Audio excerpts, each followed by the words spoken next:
इंसान बि अजीब आहे, जंहिंमें दिलचस्पी रखंदो आहे त उन जूं खूबियूं तलाश कंदो आहे ऐं जंहिं मां बेज़ार थींदो आहे त उन में ख़ामियूं ॻोल्हींदो आहे। ॾुख ॾियण वारा हज़ार पर सुकून ॾियण वारी सिर्फ़ अल्लाह जी ज़ात आहे। मायूसीअ वारे हालातनि में बि उम्मीद जी रसी कॾहिं न छॾियो, छो त ज़िंदगी किथां बि शुरू थी सघे थी। ॿियनि जा महल ॾिसी पाण खे ग़रीब न सम्झो, छो जो अमीर ऐं ग़रीब ॿिन्हीअ जी क़बर हिकु जहिड़ी हूंदी आहे। कामयाबी चाहियो था त तन्हाई में पंहिंजे ख़्यालनि खे ऐं महफ़िल में पंहिंजी ज़बान खे काबूअ में रखो।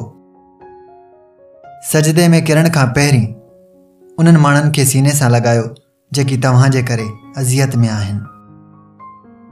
तव्हां जी असल क़ीमत जी ख़बर तव्हां जी मौजूदगी में न, बल्कि तव्हां जी ग़ैर मौजूदगी में ख़बर पवंदी आहे। ज़िंदगी में कोशिश खां सवाइ कुझु हासिल नाहे थींदो। हिकु साह खणण जे लाइ बि हिकु साह छॾिणो पवंदो आहे। माण्हू उन ग़लतफ़हमी में मारिया वेंदा त उन्हनि खां सिर्फ़ नमाज़ रोज़नि जे बारे में पुछाणो थींदो। अमन पसंदीअ जो राग सिर्फ़ बुज़दिली लिकाइण जो ज़रियो आहे। अहिड़ा नज़र अचो जहिड़ा तव्हां आहियो, ईअं रहो जीअं तव्हां नज़र अचो था। जॾहिं इंसानु अकेलो हलणु शुरू कंदो आहे तॾहिं हू दुनिया खे सम्झी चुको हूंदो आहे।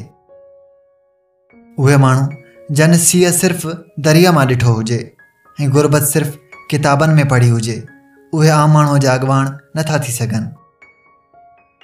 ॿार ऊंदाईअ खां डिॼनि त को तजुब नाहे, पर बालिग़ रोशनी खे ॾिसी डिॼनि त उहा ज़रूरु हैरत जहिड़ी ॻाल्हि आहे। इल्मी हिदायत ऐं गुमराहीअ जो सबबु बणिबो आहे।